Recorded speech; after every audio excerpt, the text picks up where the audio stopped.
Good afternoon, everyone. Welcome to our first webinar of the academic year, focused on cybersecurity and national security issues. I'm Professor Kevin Powers. I'm the founder and director of cybersecurity graduate programs here at Boston College.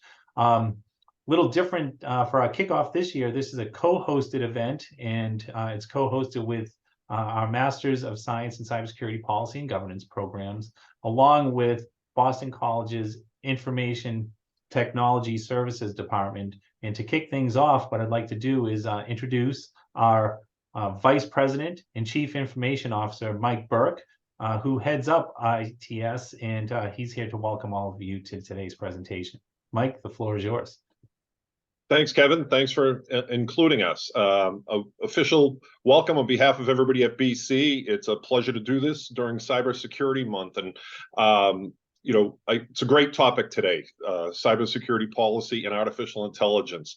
At the annual higher ed conference on IT, AI is all the rage, right, as you'd expect, and lots of talk about the risks and policy needs and education needs. So here in Cybersecurity Month, this is a great opportunity for us to continue with what we try to do with educating people on campus. But the foundation of this is a great partnership with Kevin and his graduate program. For us in IT to have the benefit of friendship and partnership and support from such a strong program with so many university associates and outside professional people, as you're going to be joined by today, it's a great foundation for us. So this whole partnership helps us as we try to protect the university in every way, shape, or form, and we try to continuously educate our community to protect themselves and to protect the university at large. So thank you, and I'll turn it back over to Kevin. Thanks so much for doing this, Kevin. No, thank you, Mike. And, why are we doing this with ITS? Because from day one, when we started even thinking about starting a program, it was Mike and his team, specifically Scott Can. And of course, everyone knows Professor Dave Escalante, who's the CISO for Boston College, who's been instrumental in keeping this whole program running. So with that, Mike, thanks for everything. Thanks for the support from day one. And now we'll kick off the webinar and our talk. And before we jump into things and I introduce our panelists, just want to give you a brief, how we want this to flow. And really, if anyone has any questions, what you can do, because you can't speak and jump in like regular Zoom, use the chat box. Put your questions in there and we'll get to them, whether as we're moving along or at the end, but we'll most definitely get to your questions. Second of all, just give you an idea of what we're going to try to do here. Phil, he's an Army guy, but us Navy guys, like what we like to do is tell you what we're going to teach you. We're going to teach you it. And then at the end, we're going to tell you what we taught you. So with that, here's our learning objectives for today. First, you'll be able to identify and understand the current threats and benefits presented by artificial intelligence, specifically LLMs, large learning models, and meaning ChatGPT, Bard, and the like. You'll be able to identify and understand the current changes in cybersecurity governance, risk management, and compliance caused by AI and potential forthcoming changes. And you will be able to, in a general sense, understand strategies for implementation of AI as a tool that can help organizations develop an effective GRC and cybersecurity program. So with that, that's what we're going to try to cover in about 45 minutes. We'll do our best to do so. And now I'd like to introduce Phil Aldrich. Phil, if you could, tell us a bit about your background and your role in cybersecurity. Great. Thanks, Kevin. Hi, everyone. I see a lot of current and past students. So hi, everyone. This is a great topic. So I spent the first 10 years as an Army officer, as Kevin was pointing out.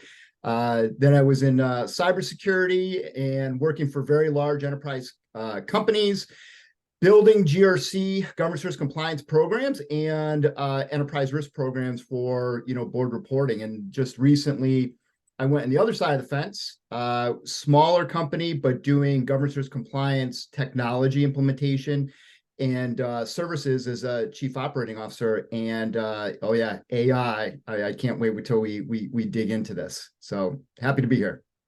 Right, and on his side, Phil is, as you all know, a professor over here in the CPG program.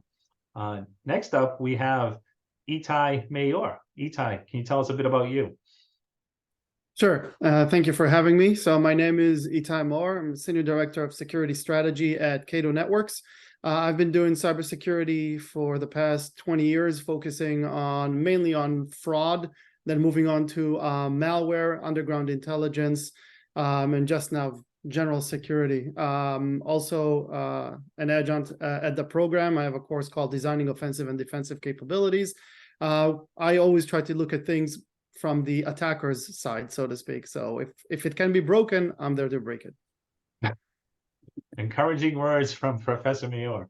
All right, next up we have Tom Schola, who's really run the gamut here in the cybersecurity program. He went from applicant to student to teaching assistant and now a professor in the program. But Tom, why don't you tell us a bit about what you're doing on the outside?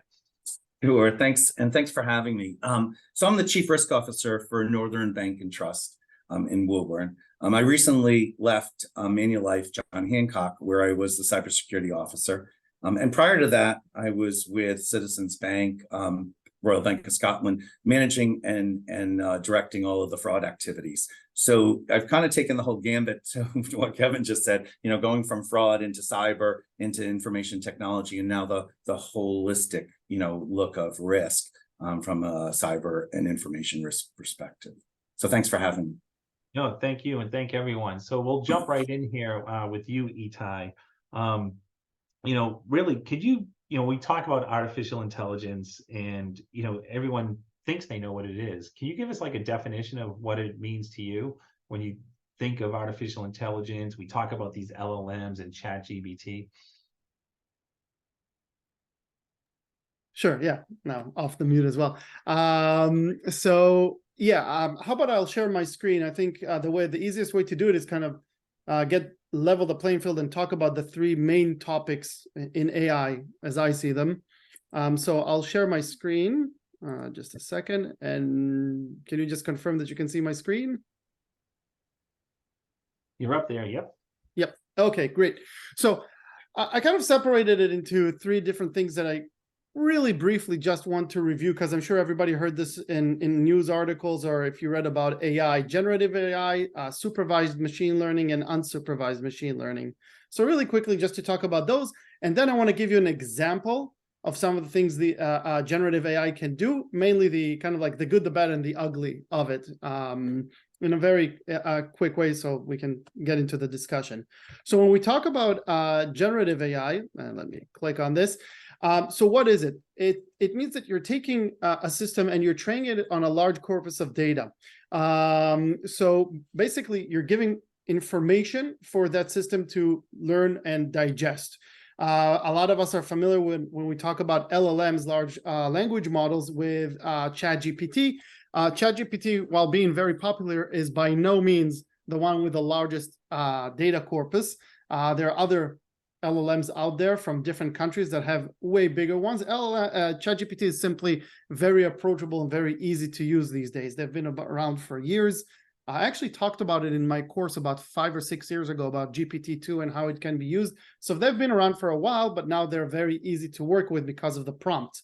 And some people think about it as a form of like an autocorrect or type ahead, because these LLMs are there. They're very good at imitating in what a human would write, or how a human would write. And where did we see them? We see them with ChatGPT, Bard, Claude, DALL-E is another example where the output of your prompt is actually a picture and not a text like the other ones. Unsupervised learning, when you talk about machine learning, is you take data and you don't label it going in or going out. And what that actually gives the algorithm is a way to find patterns. And everybody has been exposed to unsupervised machine learning. If you've ever went on Amazon and it said, hey, you bought this and this, you might be interested in that. I know I was like, hey, yeah, get me 2 of those, one in pink. I want that, of course. So that's exactly what unsupervised learning is. It's really good at finding patterns. So it goes through huge chunks of data. And in the case of, for example, Amazon, it can say, hey, Itai's patterns seem very similar to these other buyers, and they bought that. So maybe Itai would be interested in something else. So it's really good at dynamic recommendations. When you talk about supervised learning, and by the way, unsupervised doesn't mean it's better or worse than supervised. It's just different, right? When you're talking about supervised learning, now you're talking about labeling the data. So you are labeling the data going in and out. And what it allows, again, this algorithm to do is actually move from identifying patterns in chunks of data to actually trying to predict data. So you're still looking at huge amounts of data, but you're predicting things. And you can see here the weather. If you ever watched and looked at your weather app, you're actually seeing in the back behind that is a supervised machine learning model that is trying to predict the next day's weather. Now, all of these models have pros and cons. They're really good at certain things. They're not really good at other things. And what I wanted to do is focus on LLMs and large language models, ChatGPT and so on, because that's kind of like all the rage right now. And the first thing I want you to show is really quickly, and I'm not going to go deep into it, but I want everybody to have kind of sort of a picture in their head, is I'm actually right now working on modeling the attack surface and the risks of using LLMs, because a lot of companies are jumping in and are like, okay, how do we use this new shiny thing in our organization?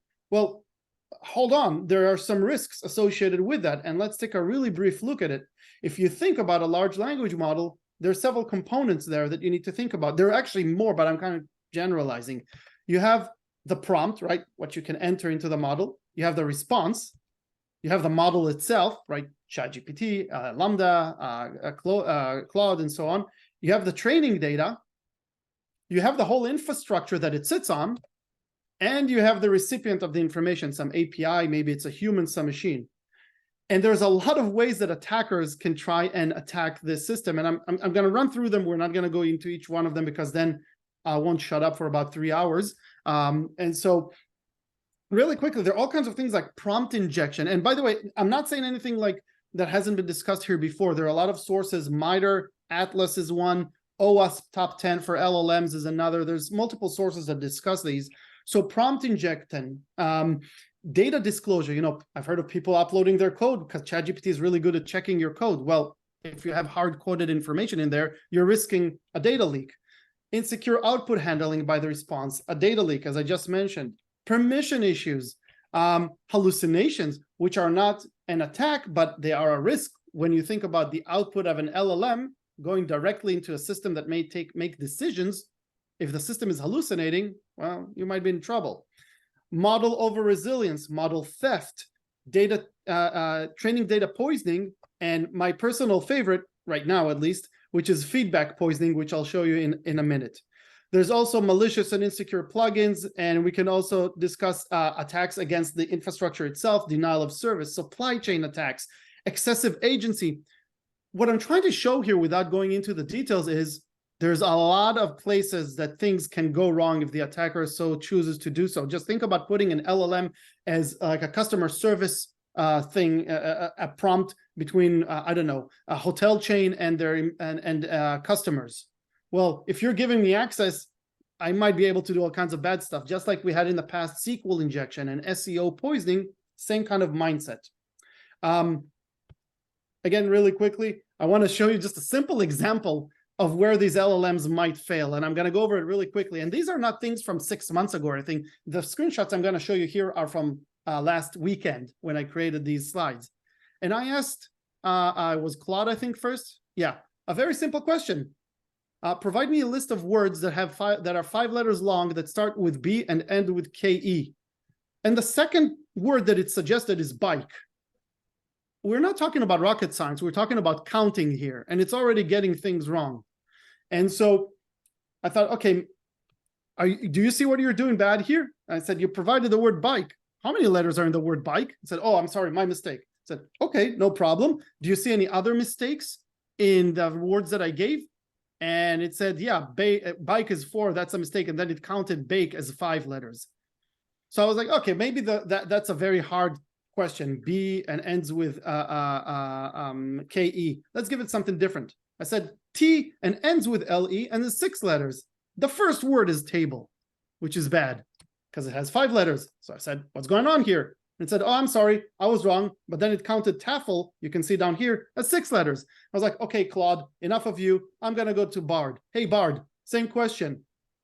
Immediate response, I got the word trouble. 7 letters. What's going on here? I thought this was state of the art. Counting letters, not difficult. I went to ChatGPT, and it actually gave me a great answer. It gave me 7 words, all start with T and end with LE. So we're happy, right?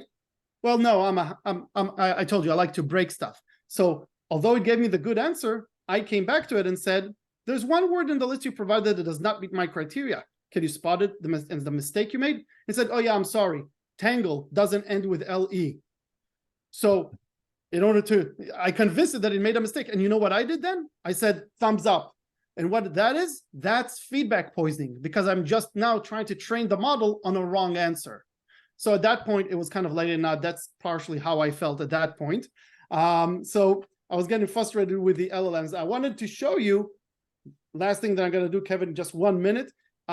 So this is kind of like the hallucinations, right? The ugly part. I want to show you one example of how you can use it for good things and one example for bad things. But of course, there's a lot of examples. Here's a good way to use an LLM. I asked Claude, in this case, to generate a detailed report about AlphaV, which is a very well-known ransomware group. And it actually created a very thorough report, including IOCs, command and control servers. I asked it for MITRE numbers. Very interesting if you trust the results. Okay, some of these things were good. I can tell you, none of the recent attacks that it mentions here, I was able to confirm.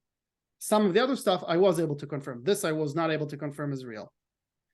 Of course, you can use it, of course, also for bad stuff.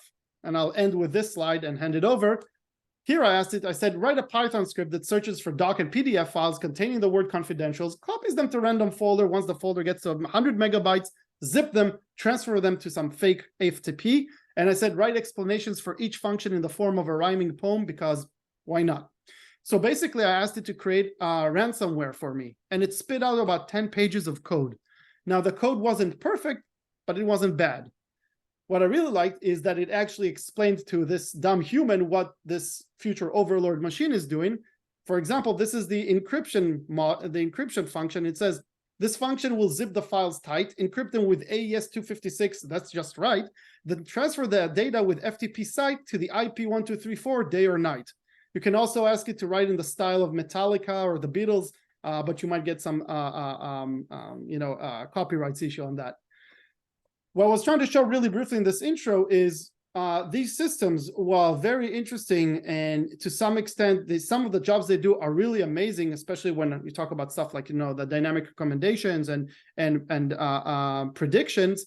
The LLMs, I know everybody's jumping on the bandwagon to let's use it immediately. We need to think about how we use it and how threat actors specifically might be able to target it.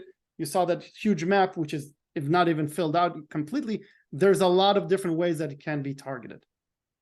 So with that, I'll try now to shut up.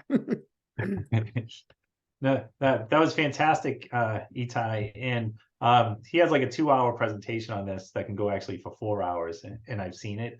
And he's not done. At the end of this, he's going to show us some really creepy stuff. But before we get into that, Phil, what I want to talk to you about is, like Itai just gave us a nice summary of like some of the good things that can happen with AIs. And then he also showed some of the ways it can be exploited. Can you talk a bit about its role as you see it, currently and going forward, when you're building out a governance, risk, and compliance program, or how it relates to enterprise risk management? And when we talk about that, first, can you explain to our audience, I know some of our students, but some aren't, they're interested in the program. Can you talk a bit about GRC and what that is? Yeah, sure, Kevin. Yeah, so, a governance risk compliance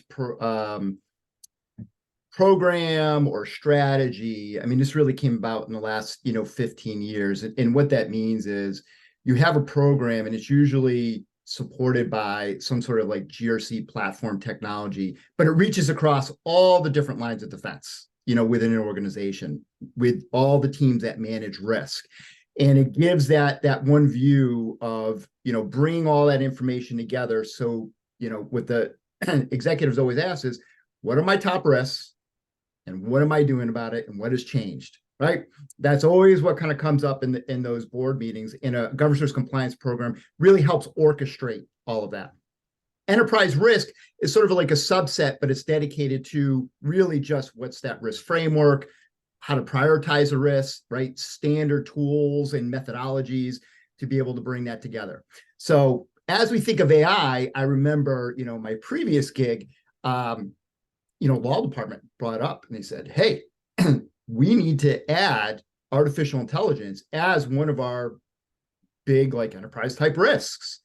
And, it was new, that wasn't in the news a lot or anything, but, a big corporation really thinking about it was one of the first times where, okay, this is serious. If all the attorneys are afraid of this, right, and they want to put us, put it in the risk, in our risk register, then hey, we need to be able to do that, because there's two sides to this, right? There's the yin and the yang of it. There's right. Itay was talking about all the various risks, but at the same time, businesses are looking at this and saying this might be one of the biggest opportunities in the last 25 years, right? And they're thinking about internally, right, how to use, artificial intelligence to get that competitive advantage, right? So there's really two sides of this, is, thinking about how to manage the risk internally and externally, but also how to take advantage of the opportunity that artificial intelligence brings. Okay, and Tom, you want to jump in? I see you shaking your head. Yeah, so I think Itay and Phil set me up really good, because everything that they've just said kind of pulls you through the business model. So we all know there's headwinds, right? Financial services, there's headwinds out there. People, Kevin, are trying to figure out within their organization how they can get the most maximizing to the resources. They're looking at pulling all of this data together. They're putting it into a model. They're letting the algorithms do the modeling from a fraud perspective or from a repetitive perspective to eliminate repetitive roles so that they can refocus and repurpose people within the organization. So risk kind of plays that piece here, right? Because we're trying to balance that budget. We're trying to balance the human resources and capital to doing repetitive or data information such as fraud models. But at the same time, they need to put the right controls, because if you let folks go rogue and just go out there without a policy or a standard, and to be able to put the right controls on this AI tool, then you're opening yourself up to, like Itay said, this susceptible breach, that the rules could be, or the model could be tampered with. And now you have someone internally working through your models. The biggest model, and we go back to the old days, like, so I'm the oldest one on the group here, right? So back in the old days when we did the model, Mike's shaking his head. right? When we did the models back in the day, right, there were these controls that were there, but we used Excel and things like that to calculate things for like adjustments on customers' accounts. Then someone came in and tampered with the algorithm or with the equation, and people were getting different calculations or more money. So it's the same kind of model that's going on right now, Kevin. We're seeing this from the groups. We have business groups, and Phil, you're probably seeing it too, right? The business wants to do something. The risk is saying no, or we have boards, or we have governance, and we have leadership saying no, it's too risky. But if there's the right controls, there's kind of that happy gas and clutch that we're trying to manage to from a risk perspective. Now on that, Tom, it goes back to what Itay brought up, and then what Phil mentioned as well. Like what you're putting in there, that goes out to whoever, right? It's not a closed environment. So when you're building out, this is what really goes out to our audience here. You have to be careful what you put in there, right? So if you're an organization and you open up ChatGPT or whatever to your employees, you have to have policies and protocols in place, because if you're going to build out like, oh, let's build out a risk profile, how are we going to use AI? And you start pumping that in there, one, you might be giving out confidential proprietary information to everyone. So no longer is it confidential proprietary. Or, what else are you putting out there? There could be personally identifiable information, customer non-public information that you have that now you're pumping out there, and it's going across the web. And then when you're building, like you just said, those type of platforms or programs or frameworks, and Itay did a great demonstration on how it fails and hallucinates. You have to double check on that information.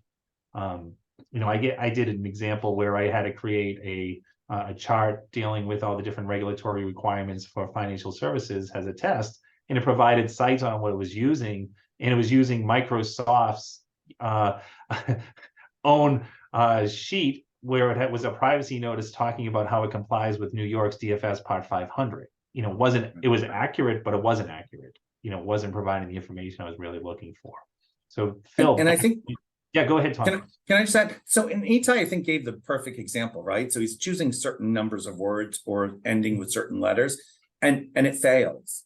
So when you're doing the models, you know, the regulators are looking at this. Is there discrimination? You know, who's building this? Is the model, when you're looking at the data, is it morphed so that you're actually, could you be discriminating? Like if you were like in a lending institution, could you be discriminating against fair lending? Because you used a model to determine your geographic codes rather than the FFIEC, right? Geographic code. So there's a lot to this where if it works well, I'm just going to be straight up. If it works well and you have the right controls, it's great.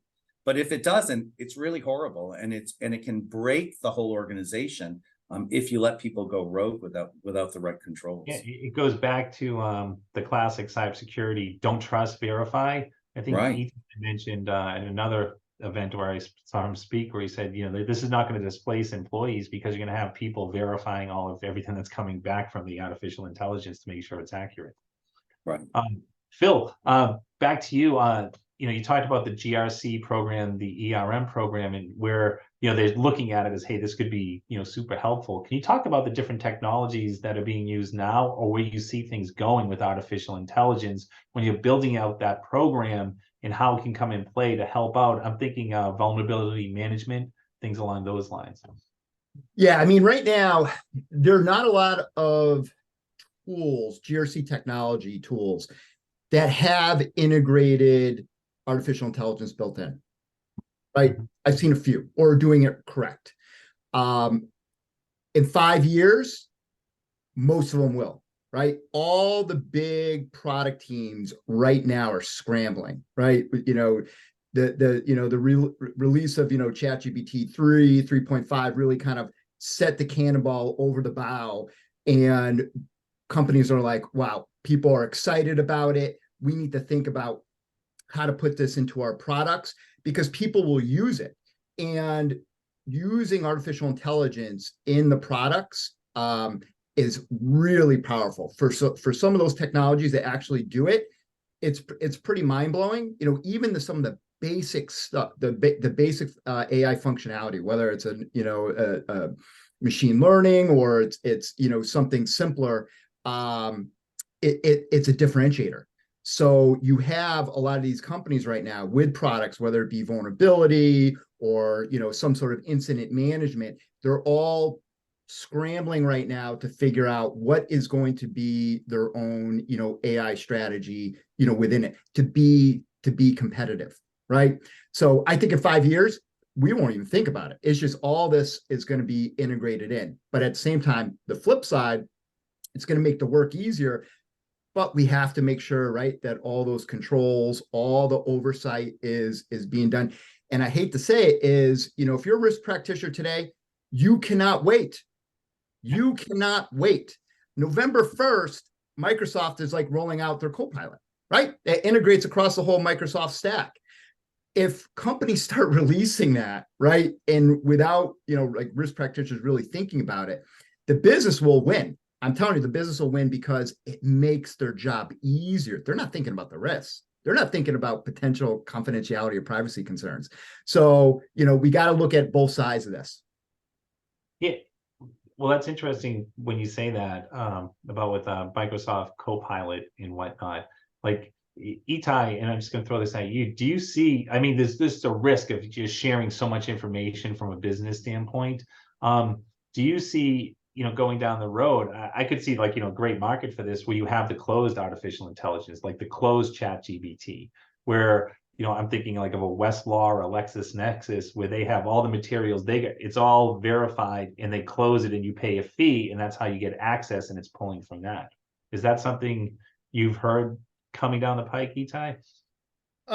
Well, I know that it's already been used, like LLMs are being used on closed data sets to perform specific things. For example, one of the things we do, and not just us, you know, other security companies, is take reports and logs, stuff that we created, and ask an LLM to create a human readable report from it. Now we know the data is true because we created it, and it's also really easy to validate it just by reading because we know the incident, but it makes a big difference for, you can present information now to higher levels in a human readable format instead of asking them to, hey, go into our system and look at all these logs and numbers, and they have no idea what's going on.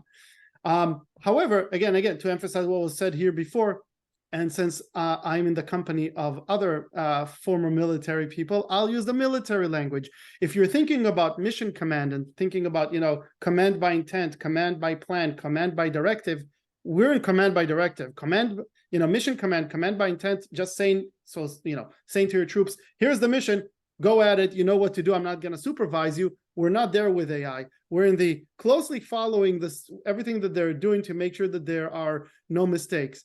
And I can tell you that personally, I'm a little bit worried in the near future from personal assistant AI, because we're going to give it all our information. But if we are, to manage our schedule, emails, all kinds of stuff like that, but just like Philip said, if we don't move security to the left to get it as early as possible in the development process, then all these attacks that you have seen that I've shown you, like the different ways you can attack it, they're not theoretical. I mean, there's some places that are still dealing with SQL injection attacks that I thought would disappear from the world 10 years ago. So are we going to deal with that with AI? For sure, of course, people are going to be manipulating these things. And there's just so many ways to do it.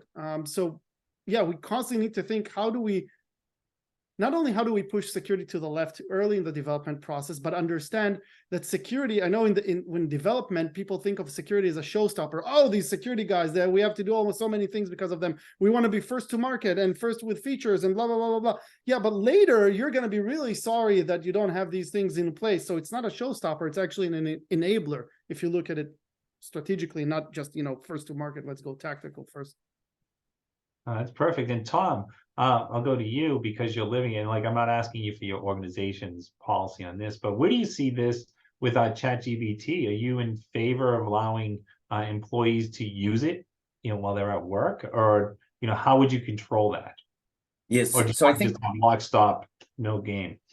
Yeah. So I think logistically, right, it's got a value. I think it's to do the value proposition. It's kind of similar, Kevin, how, in risk, right, you've got a new product introduction, you've got a change request, usually have these forums. It's to put it through the same process to make sure that you can risk assess. Do I think that ChatGPT, I should just let anyone go out there and do it? No, but if it's controlled and it's got the right controls in place and it's being used for the right purpose, then I think that, again, with those right controls, and they are numerous, then I think you execute. Because to Phil's point, in 5 years from now, someone's going to pick up this video and go, what were they talking about? Like, this is just every day. I mean, like, why are they making such a big deal in an hour talking to these professors talking about this? This is just normal, and we've been doing this. It's no different than like texting, right? I mean, like 20 years ago, what do you mean texting on a phone? What do you mean I carry a computer in my pocket? Like, so I think that we're all going to kind of giggle at this video in 5 years and say the controls are out there, that we've morphed into that right process, and that we're able to focus on the right risk when we do assess this, because I think that each one of these have to be assessed properly.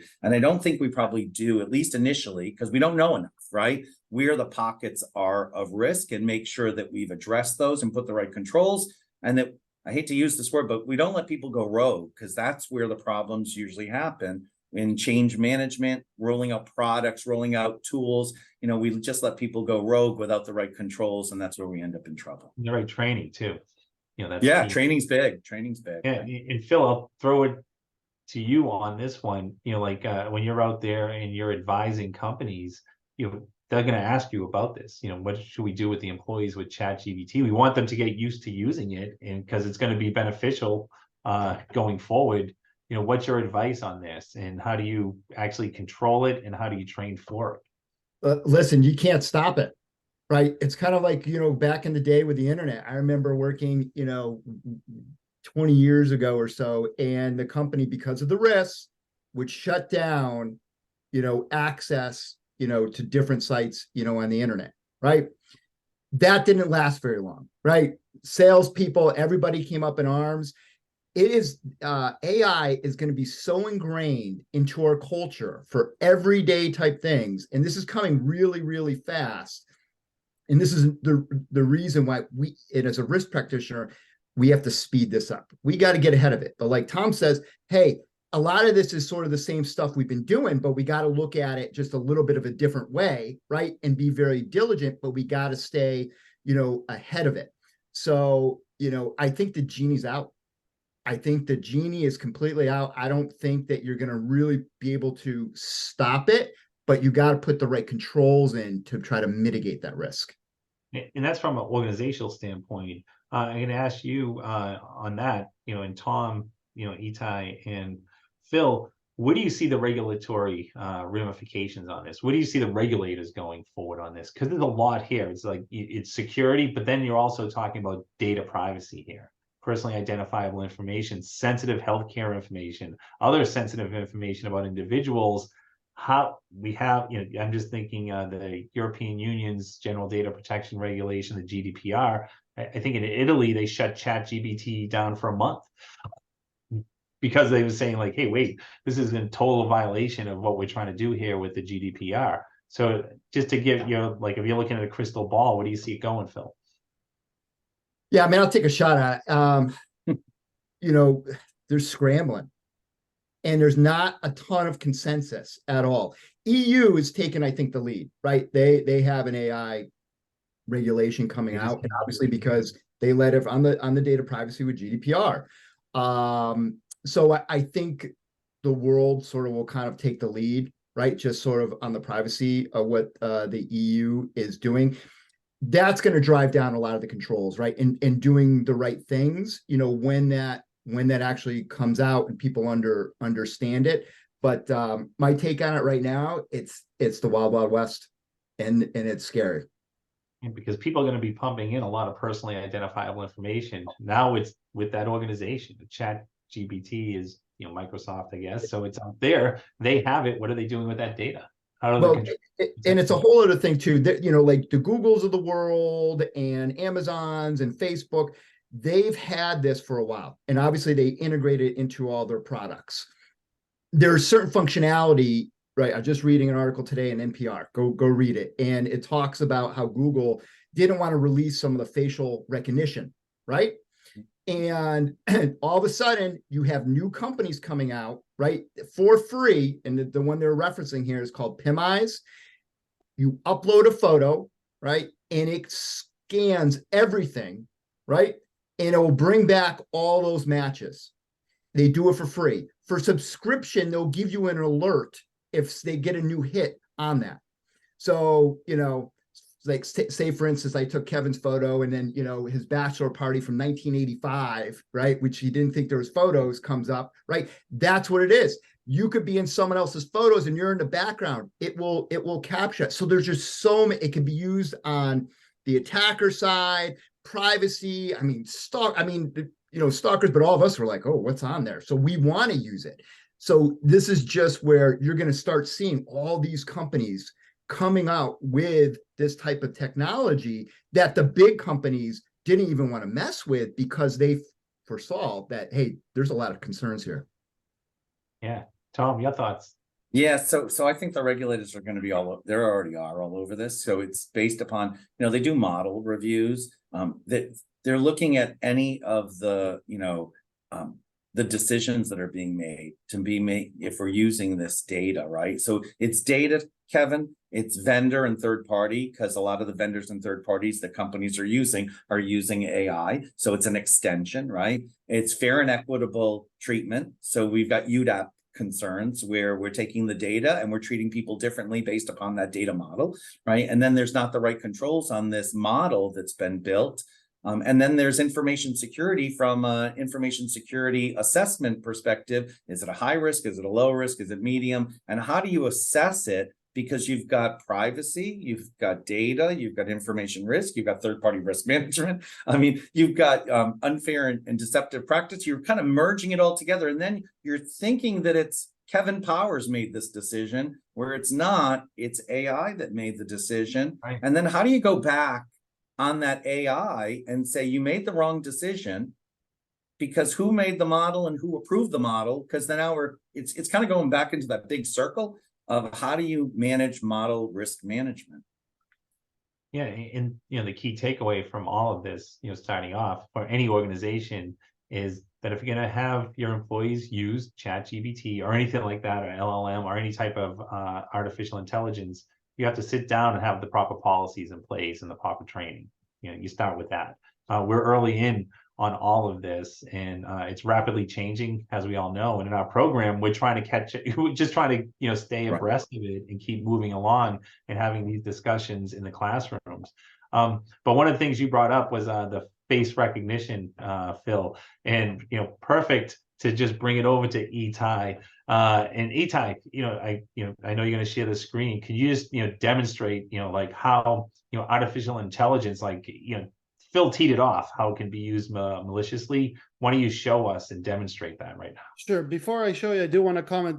Phil mentioned PIMI, scary application. I've used it. It found pictures that I had no idea I had on the internet, and I do a lot of my own research on myself.